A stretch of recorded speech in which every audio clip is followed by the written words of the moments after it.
If I were to buy a house today, what I would do is same thing I did when I bought my first property. If you're looking to save for a down payment, number one is create a dedicated savings plan. Meaning, if you don't have a savings plan or a specific account where all the extra money goes, you're never going to be able to save for a house. So what I had to do personally was just create a savings plan. This is money that I'm not using for any emergencies. I already had that money saved. I had my emergency fund saved. And now I'm just plowing money into this account, and that is going to be my down payment, whether it is a condo, a single family, a multifamily. So you're just plowing money into this investment account. That is going to be your down payment. You're never going to touch it. So you have to create that savings plan. You have to make sure that you're putting money away as much as humanly possible.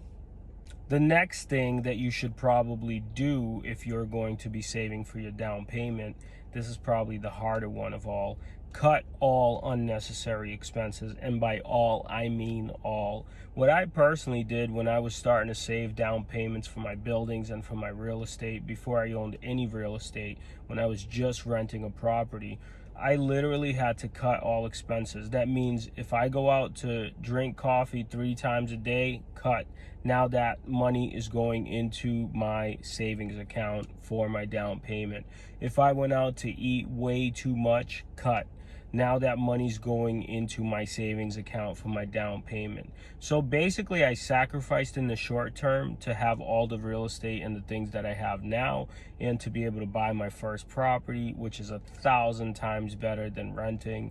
I think you have to consider, where can I cut expenses? Where am I spending too much? And then if you have a family or a loved one that you're doing this with, make sure you tell them, like, yo, we have to cut expenses so we can save money, so we could go and buy this property.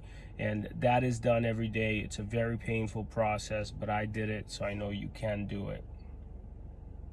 The last thing would be increase your income. Find ways to do things part-time. Drive, you could drive car services, you can deliver food, what I did personally was I was in the barbershop, the hair industry, and I ended up leaving that industry in order to go ahead and get into real estate. Over time, I was able to grow my real estate business and sales. Took about 7 to 10 years to get to the point where I needed to be. And obviously nothing happens as fast. But what I would do is basically just continue to go ahead and do everything you possibly can to increase your cash flow.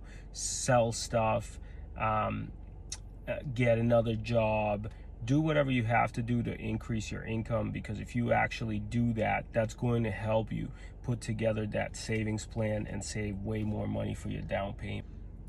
If you are looking to buy a house, I went from no real estate to buying my property, to buying investment properties, to flipping properties.